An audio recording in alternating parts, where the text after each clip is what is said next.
अरे परंतु माँ तुमको समझाती है पावन बनना अच्छा ही है।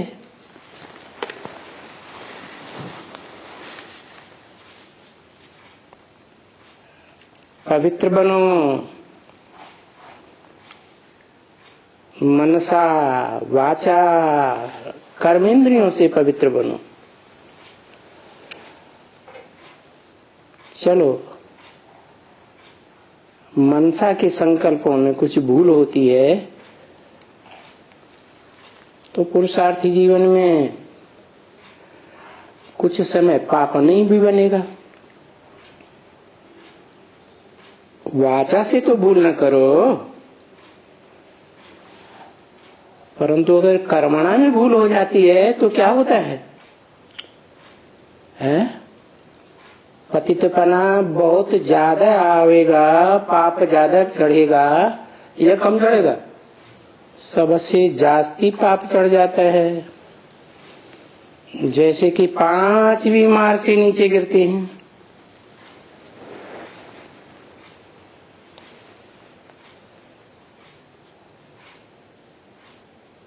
तो पावन बनना अच्छा है, खास करके इस संगम युग में पुरुषोत्तम बनना है ना।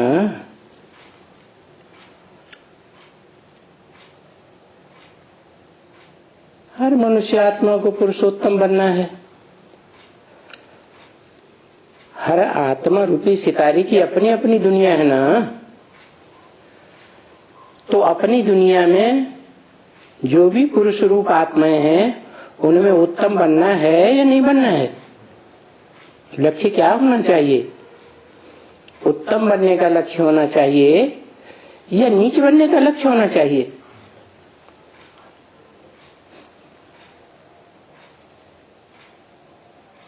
माँ समझाती है मैं खुद पतित बन करके दुखी हुई हूँ, तुम पावन बनो। कौन?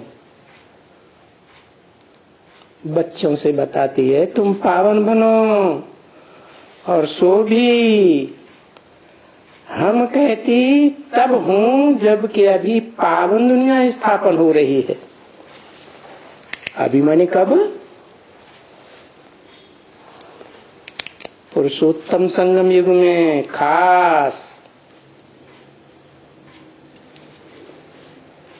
पति दुनिया का विनाश होने वाला है और साक्षात भगवान ही पावन बनाए रहे।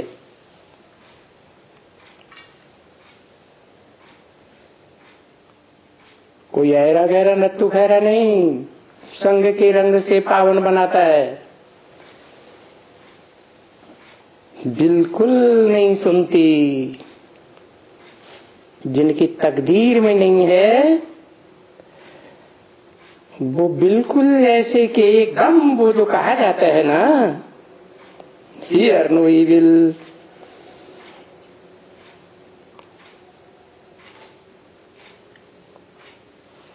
तो फिर ये तो अच्छी बात है ना। तो बस वो माया रूप में बनी बेटी कहती है हियर नो बाबा की बातें है ना। ऐसे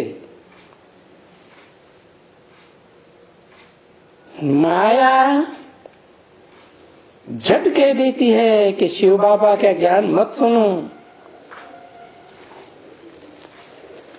वो बुद्धि में मत रखो, मेरी बात सुनो। तो ऑटोमेटिकली माया ऐसी चमाट मारती है जो बुद्धि में रह ही नहीं सकते हैं।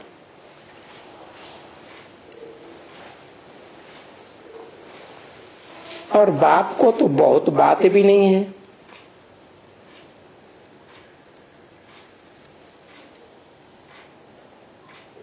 क्या है मुख्य बात? छोटी सी बात है, अपन को आत्मा समझ बाप को याद करो। आत्माओं का बाप है ना। आत्मा सब निराकार है ना, तो निराकार आत्माओं के बाप को याद करो।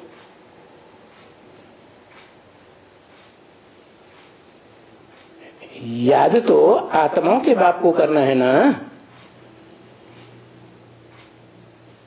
हाँ, आत्मा सूक्ष्म है, बाप भी अति सूक्ष्म है।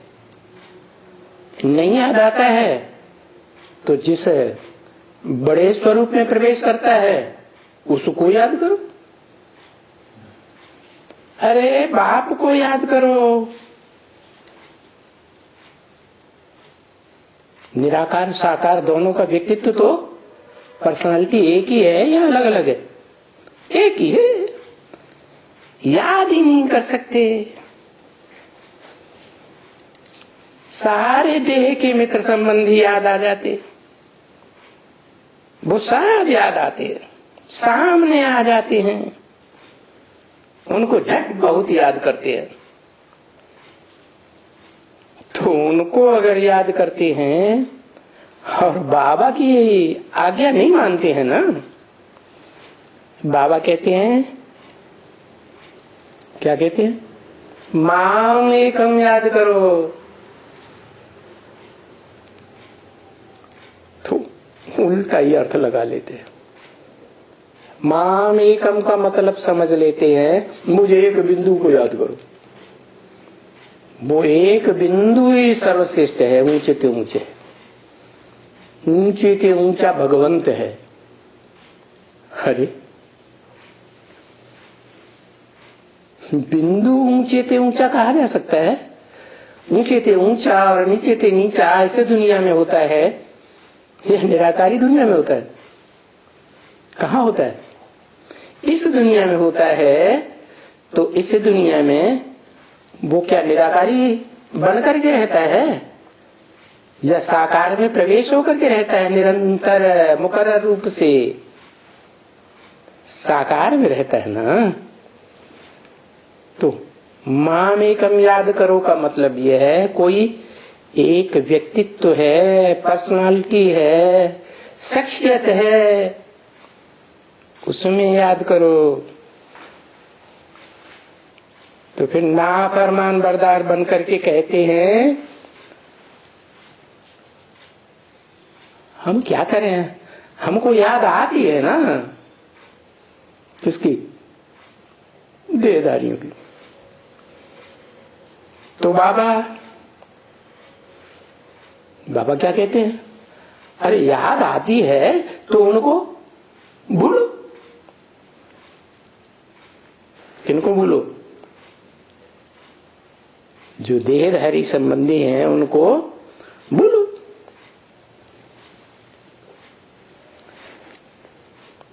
याद आती है और आती रहेगी तो क्या रिजल्ट होगा? है ऊपर चढ़ेंगे या नीचे गिरेंगे? नीचे गिर पड़ेंगे। नीचे गिर पड़ेगा मतलब कोई पाताल लोक में नहीं चले जाएंगे। क्या मतलब होगा? है माला में आत्मा रूपी मणका नीची स्टेज में चला जाएगा। बाप से दूर हो जाएंगे कि नजदीक रहेंगे? जन्म जन्मांतर। कौन से बाप से? जो मनुष्य सृष्टि का बाप है, जो निराकारी आत्माओं के बीच सर्वोपरि आत्मा जो है, सुप्रीम सोल, उसके सबसे नजदीक रहता है।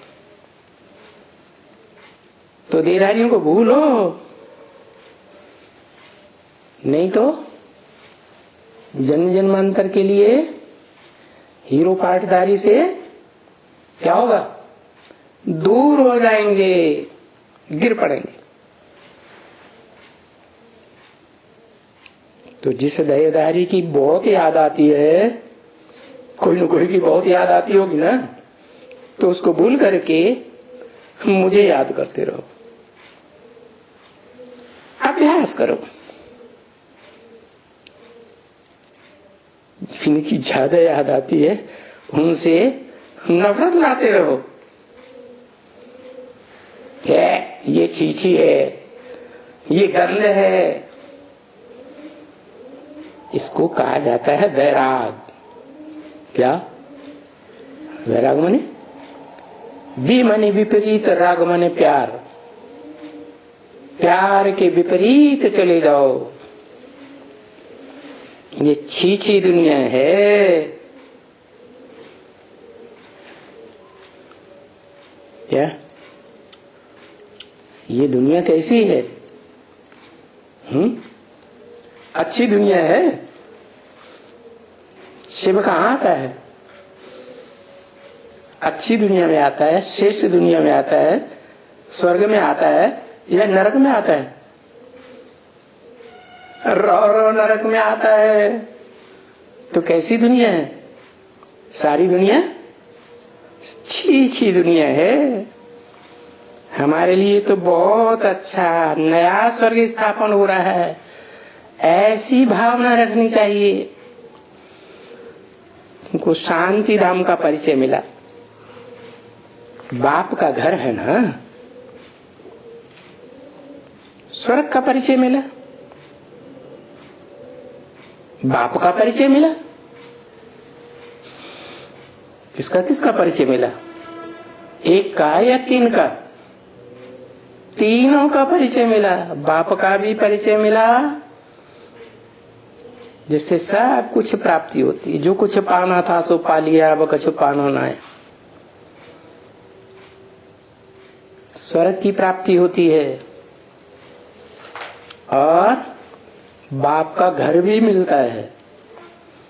तो तीन को याद करें कि एक को याद करें, दो को याद करें? एक में ही तीनों समाये हुए हैं। जो कोई को भी इस सारी सृष्टि में कोई को भी तीनों बातें एक साथ नहीं है।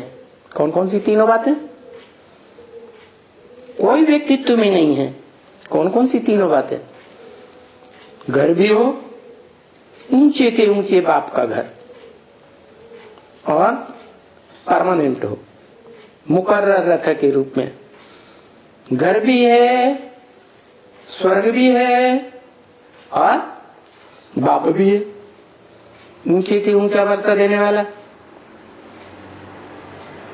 तुम बच्चों को बाप का परिचय मिला है। क्या? किस बाप का परिचय मिला है? ऊपर वाले निराकार बाप का सिर्फ परिचय मिला है, या उसने इस मनुष्य सृष्टि के बाप का भी परिचय दिया है? दोनों एक में ही कंबाइंड हैं, एक ही पर्सनालिटी में सृष्टि चक्कर का परिचय मिला। क्योंकि जो मनुष्य सृष्टि का बाप है सारे चक्कर को क्रॉस करने वाला है। तो तुमको बाप के वर्षे का परिचय मिला, तो उस वर्षे की तरफ जाना चाहिए ना।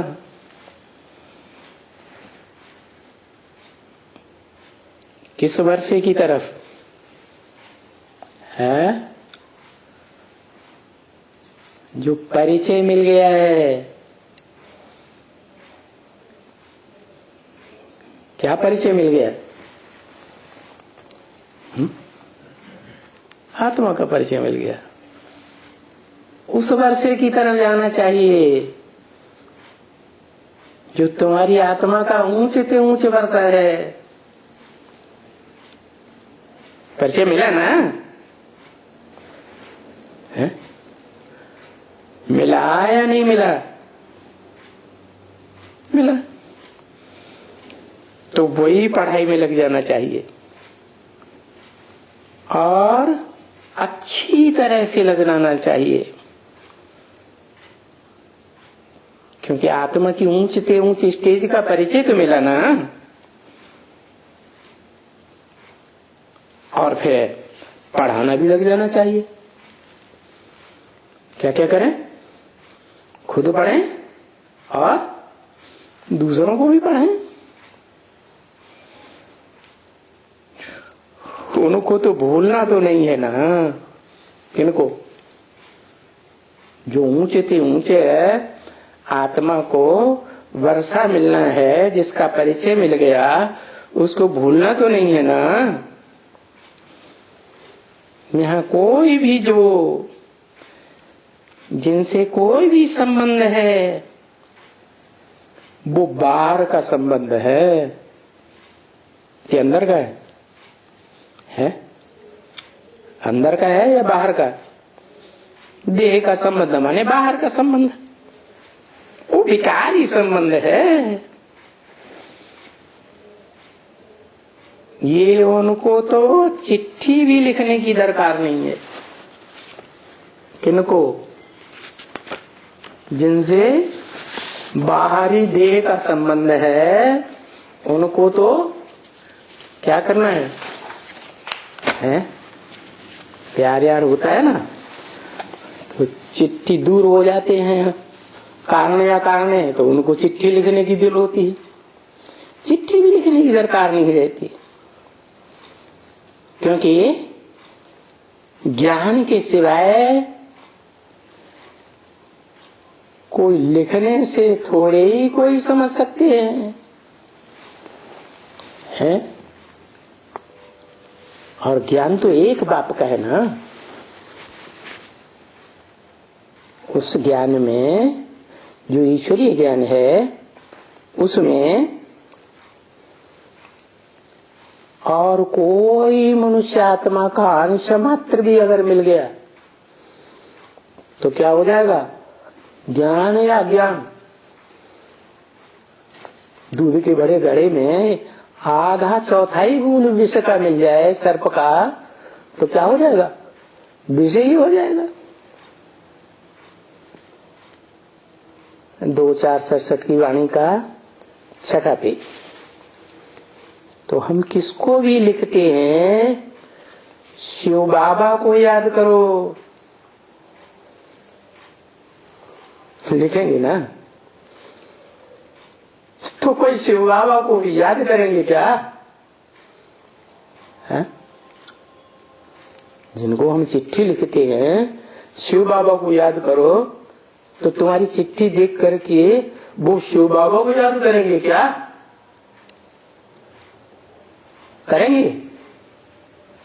बिल्कुल नहीं करेंगे, तुमको याद करेंगे।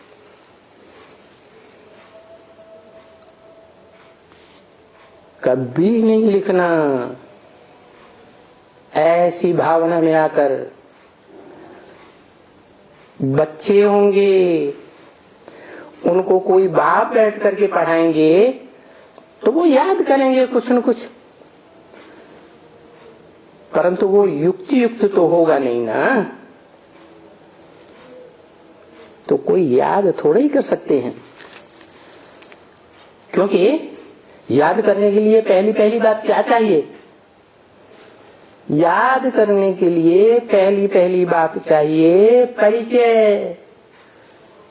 बाप का एक्यूरेट परिचय बुद्धि में बैठे। नाम, रूप, देश, काल, कर्तव्य बुद्धि में बैठना चाहिए। शिव बाबा है क्या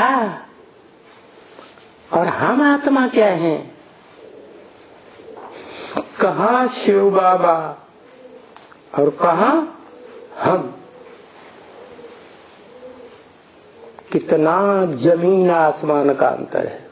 क्या अंतर है?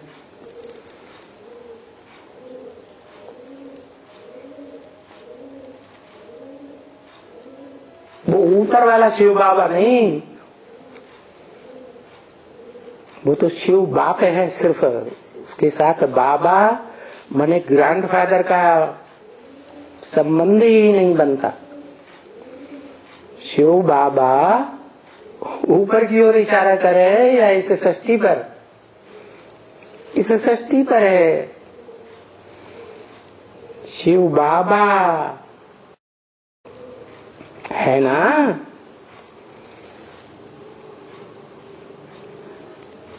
कितना भी समझाओ,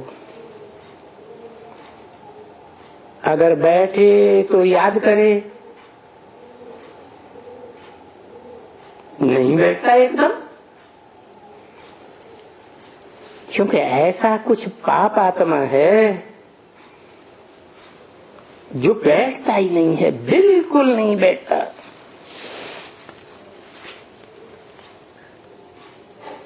तो फिर कहेंगे उनको पद ही नहीं पाना है। या तो थोड़ी भक्ति की है इसलिए उनकी बुद्धि में नहीं बैठता है। ज्यादा बुद्धि में किसके बैठेगा? जिसने 2-2,500 साल द्वैतवादी द्वापर युग से कुछ न कुछ भक्ति की है तो बुद्धि में बैठेगा। जिसने सबसे जास्ती भक्ति की है उसको जास्ती बैठेगा, जिसने कम भक्ति की है उसको कम बैठेगा। नहीं भक्ति की है तो बुद्धि में नहीं बैठेगा, क्योंकि उनको माल मिलने का ही नहीं है। बाप तो हरेक को कहते हैं कि अपने ऊपर नजर धरो और अपने अंतर को देखो। अंतर को देखो माने अंतर क्या है? जो अंतर है उसे ही कहते हैं आध्यात्म ज्ञान। अधि माने अंदर, आत्मा के अंदर देखो। तो अभी कहते हैं ना बच्ची,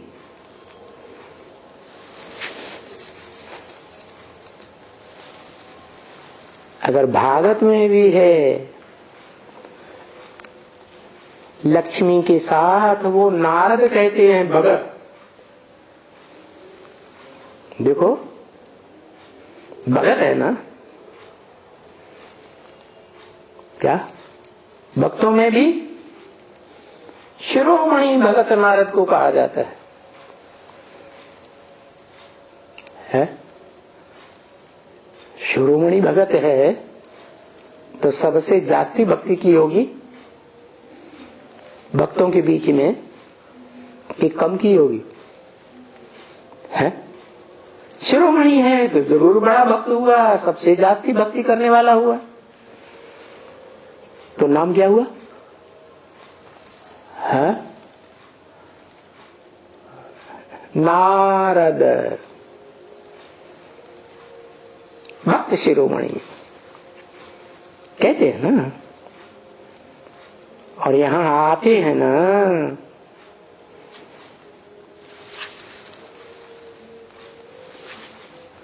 भक्त शिरोमणि तो बहुत हैं, नंबरवार, जो वो कहते हैं हम लक्ष्मी को वर सकेंगे। नारद की कथा में यही तो आता है क्या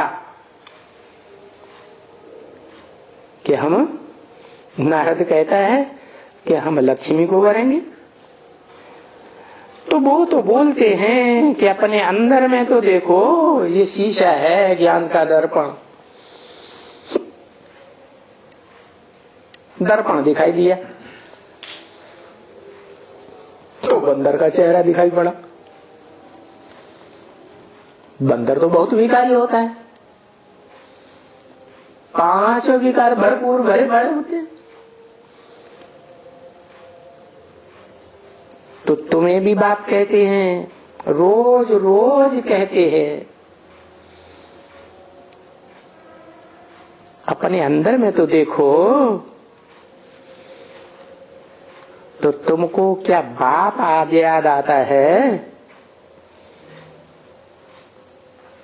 कि कोई और याद आ जाता है? ये सृष्टि का चक्कर याद आता है? चलते फिरते उठते बैठते याद आता है? याद आता है तो खुशी आती है मन चिंतन मंथन करने से। देखते रहो याद करते रहो, फिर दूसरा आ जाते हैं ना। तो ये समझो कि ये अभी पाप बहुत जलाते हैं, ये पाप बहुत हैरान करते हैं। क्या कोई भी प्रकार से हमको ये याद छोड़ करके, कोई भी हालत में याद हमको शिव की करनी चाहिए। क्या कहा है?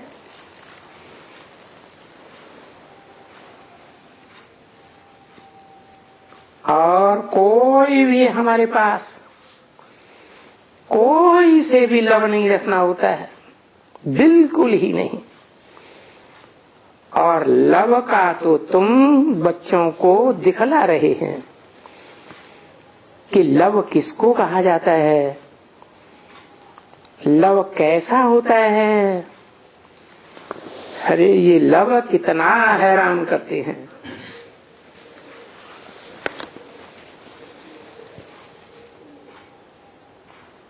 ये नाम नहीं लेता हूं,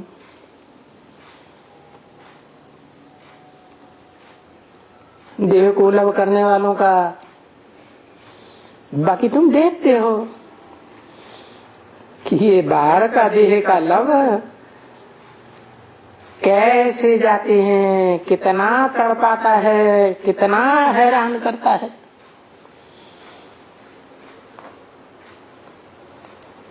तड़पना चाहिए शिव बाबा के साथ लव में रहने का।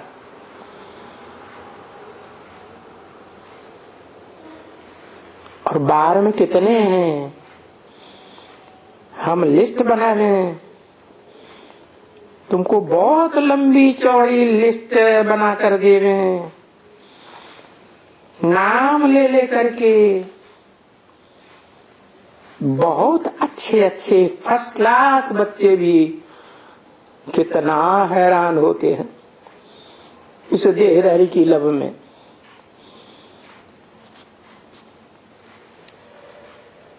छोटे का तो माया के आगे कुछ भी नहीं है, उनको तो यूं चुटकी में मसल देती है, समझा ना। वो तो जैसे कुछ भी नहीं। मैं बड़े का बहुत अच्छे अच्छे का नाम निकाल करके दूं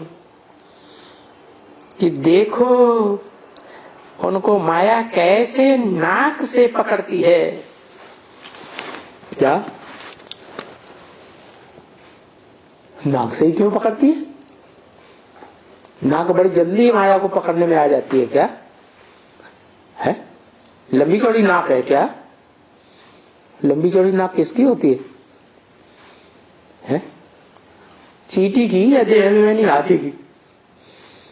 हाथी की तो बहुत लंबी चौड़ी नाक होती है, तो नाक से पट से पकड़ लेती है।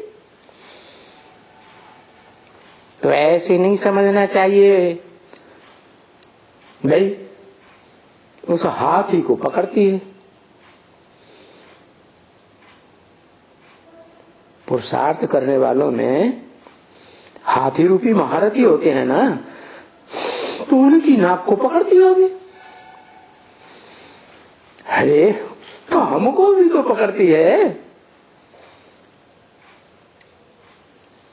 फिर उसमें और हमारे में क्या फर्क? ऐसे नहीं समझना चाहिए। तो क्या फर्क है?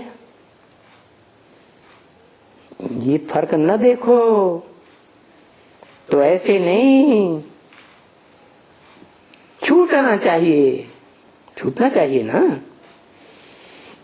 बाबा ये जो वाणी रोज चलाते हैं, क्या क्या वाणी चलाते हैं? देह अभिमान को छोड़ो, आत्माभिमानी बनो। आत्मा की स्मृति में निरंतर रहना है। 2500 साल देवताएं कौन सी स्मृति में रहेंगे? आत्मा की स्मृति में रहेंगे ना। अरे भाई बाप के साथ अंत में प्राण निकले तो क्या होगा? है अंतमते सोगते। बाप के साथ का मतलब क्या? बुद्धि जो है बाप के साथ में रही पड़ी हो अंत समय में,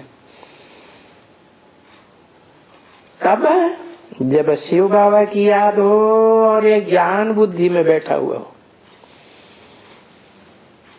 कौन सा ज्ञान? ये सुदर्शन चक्र का ज्ञान। स्व माने आत्मा, दर्शन माने ये 84 का चक्र। हमारी आत्मा ने इस सृष्टि चक्र में कैसे कैसे 84 के चक्र में सुख या दुख में चक्कर लगाया है, वो ज्ञान बुद्धि में टपकता रहे, तब प्राण तन से निकले। क्योंकि बाप ने भी यही कहा है ना, क्या? अंतमते सोगते। अंत समय में सिर्फ एक बाप की याद हो। बाप तो कर्मातीत अवस्था में है सदैव, है? कौन है? हाँ? वो ऊपर वाला कर्मातीत, वो कर्म करता है जो कर्मातीत अवस्था में होगा। है? कर्म कौन करता है? जो कर्म करेगा सो कर्मातीत बनेगा। कर्म ही नहीं है, वो अकर्ता है या करता है? क्या है? वो तो अकर्ता है, उसकी बात नहीं है। वो जब साकार में आता है तब कर्म के बंधन में नहीं बंधता, तो उस स्वरूप की बात है।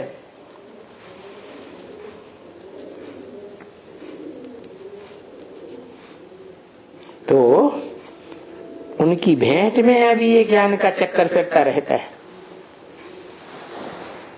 किनकी भेंट में है? उनकी माने किनकी भेंट में? उनकी माने दो आत्माएं हैं कम से कम कंबाइंड रूप में, बाप और दादा आत्मिक रूप में, और साकारी रूप में राम और कृष्ण की आत्माएं। कैसे चक्कर लगाती हैं? वो बुद्धि में भी ज्ञान का चक्कर फिरता रहता है। सुदर्शन चक्रधारी है, समझा ना? बाप अभी कौन है? स्व दर्शन चक्रधारी। कौन सा बाप? वेद के दो बाप हैं। कौन सा बाप? ऊपर का नीचे का है। हाँ, उसको तो चक्कर में आना ही नहीं है ऊपर वाले को। ये तो नीचे की बात है। जो नीचे का बाप है साकार सृष्टि का, मनुष्य सृष्टि का, वो ज्यादा से ज्यादा बड़े चक्कर में आता है। वो जितना चक्कर में आता है उतना कोई आता ही नहीं है। तो समझो अभी बाप कौन है जिसके मुकाबले हम परसेंटेज में चक्कर में आते हैं। किसको मालूम थोड़ा ही है कि 100% स्वदर्शन चक्रधारी कौन है? कौन है? 100% सुदर्शन चक्रधारी कौन है? ऊपर वाला। वो तो चक्कर काटता ही नहीं इस चीज का। तो ऊपर वाला है या नीचे वाला?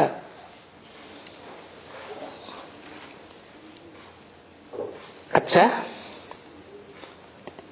नंबरवार ब्राह्मण है सुदर्शन चक्रधारी, ठीक है? तो अव्वल नंबर भी कोई ब्राह्मण होगा ना, लास्ट नंबर भी कोई होगा ना, नंबरवार मीडियम नंबर वाले भी होंगे ना। तो नंबर किस आधार पर बनते? सुदर्शन चक्र चलाने के आधार पर बनते, मनन चिंतन मंथन के आधार पर बनते, पढ़ाई के आधार पर बनते, या ऐसे ही बन जाते? तो कौन सा चिंतन चलना चाहिए? ज्ञान का चिंतन चलना चाहिए या देह का चिंतन चलना चाहिए? अरे तो जो सर्वोपरि सुदर्शन चक्रधारी हीरो पार्टधारी है, उनको सिखलाया किसने?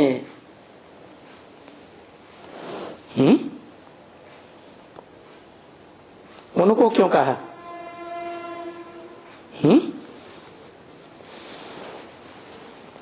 उनको क्यों कहा? एक है या कम से कम दो हैं?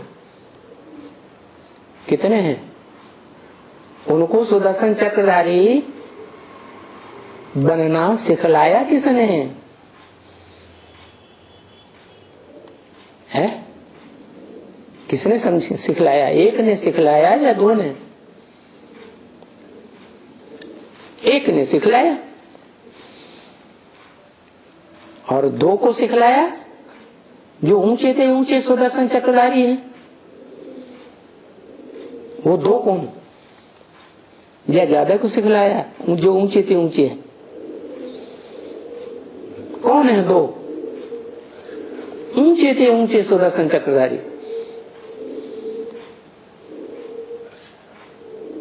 है। अरे है, अरे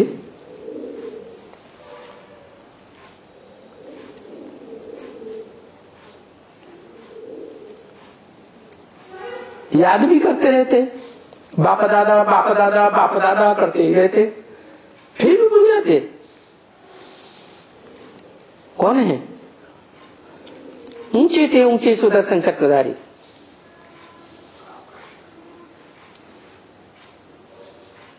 है। चलो एक हो गया राम वाली आत्मा, राम बाप को कहा जाता है, मनुष्य सृष्टि का बाप।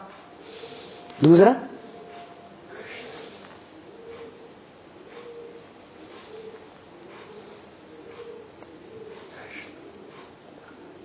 लो, अरे इतना भी बता दिया, बाप दादा करते रहते ना। निराकारी आत्माओं के बीच में बाप दादा तो जान गए। साकारी में भी कोई बाप दादा है? साकारी सृष्टि में कौन है? ना रामकृष्ण। तो जो कृष्ण वाली आत्मा है, भोगी आत्माओं के बीच में हीरो पार्टधारी को छोड़ करके वो सर्वोपरि ऊंची स्टेज में जाती है सुदर्शन चक्र चलाने में, कि नहीं जाती है? जाती है, अभी नहीं जाती है।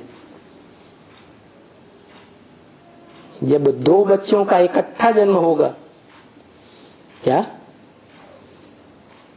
किसका?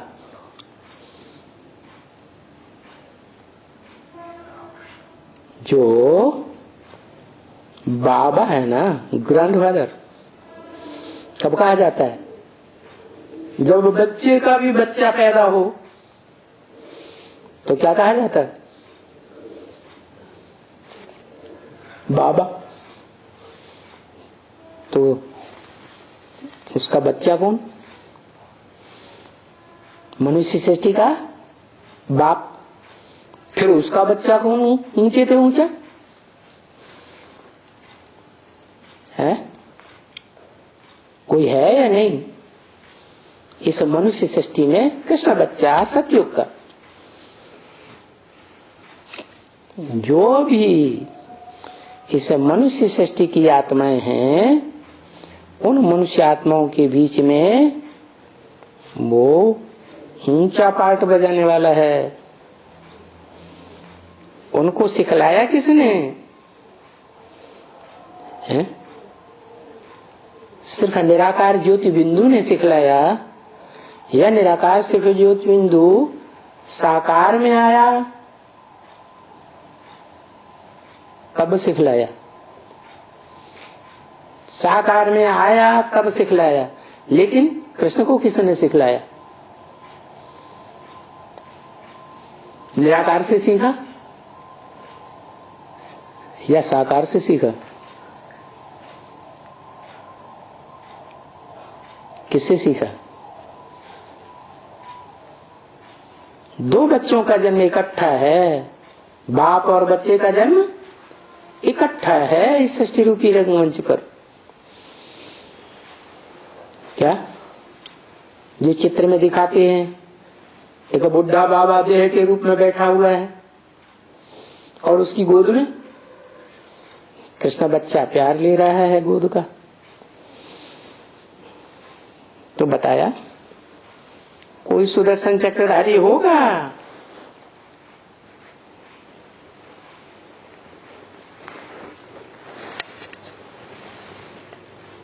जिसने सिखलाया?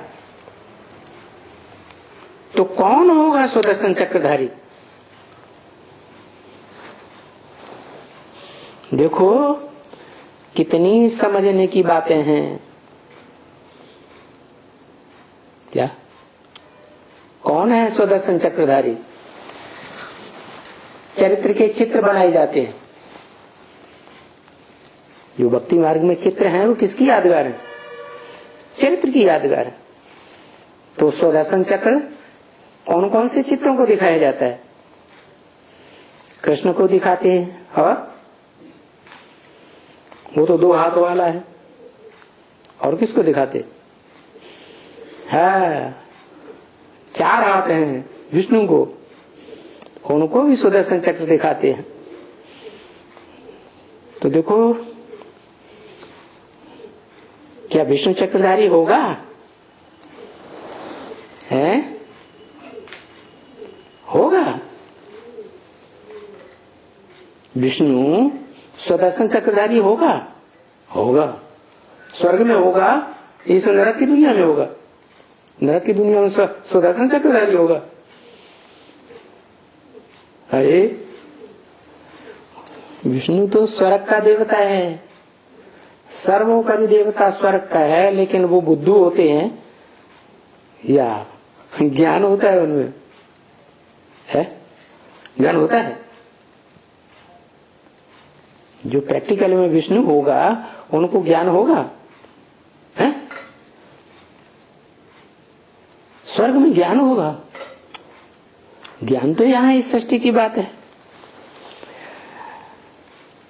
तो हम ब्राह्मणों को सुदर्शन चक्रधारी बनाते कौन है?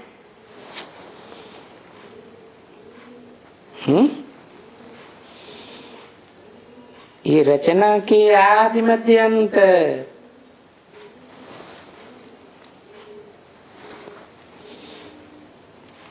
वो तो वो है ना। दूर किया जो सृष्टि रूपी रचना है, इसका आदि मध्य अंत तो वो है ना। कौन? कहने वाला कौन? शिव। और वो करके किसकी तरफ इशारा किया?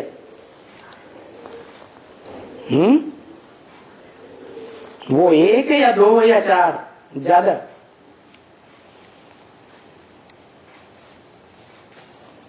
रचना का आदि मध्य अंत। अरे पहली रचना कौन? त्रिमूर्ति रचना। उसमें जो ब्रह्मा विष्णु शंकर हैं, तो सर्वोपरि ऊंची स्टेज वाला जो शंकर है वो है सबसे ऊंची स्टेज में। वो आदि भी है, मध्य भी है, अंत भी है। तो पहले सुदर्शन चक्रधारी सो भी तो आत्मा है ना।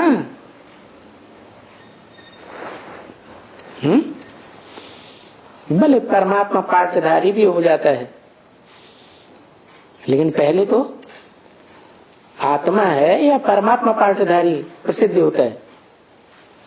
आत्मा। तुम्हारी आत्मा भी बनती है ना सुदर्शन चक्रधारी है।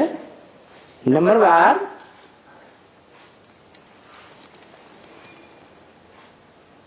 या नंबर 1 अव्वल नंबर में नंबरवार बनती है। तो वो भी सुदर्शन चक्रधारी और तुम भी सुदर्शन चक्रधारी।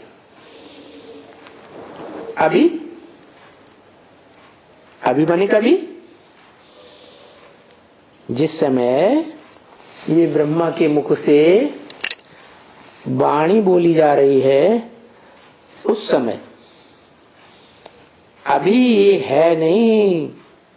कौन? वो ऊंचते ऊंच सुदर्शन चक्रधारी हीरो पार्टधारी अभी हीरो नहीं है। अभी दुनिया की नजरों में क्या है? जीरो है। ये हीरो है।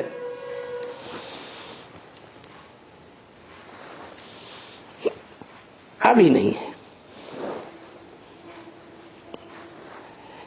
कितना रात दिन का फर्क है ना भक्ति मार्ग में। तो अभी दुनिया में, सारी दुनिया में भक्ति मार्ग चल रहा है या ज्ञान मार्ग चल रहा है? ज्ञान एक से आता है और भक्ति अनेकों से आती है। तो दुनिया में जितने भी अभी मौजूद हैं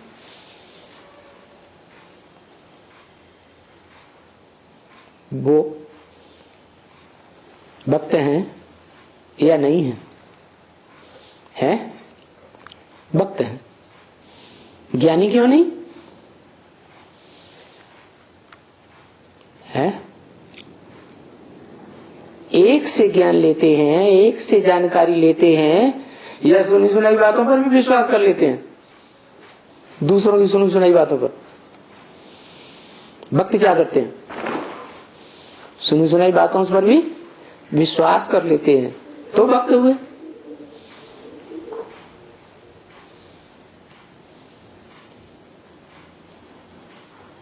भारतवासी हुए या भारत हुए? क्या हुए?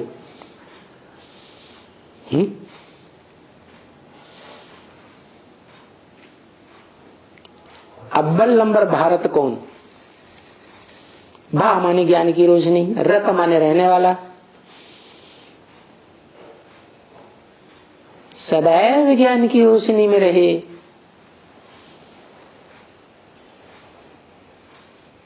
सदैव ज्ञान टपकता रहे बुद्धि में, तो कहेंगे भारत। और उसकी याद में जो दिल और दिमाग से रहते हैं वो कहां के वासी हुए? है भारतवासी हुए। ओम शांति। क्या तारीख हुई आज? 18/2/18।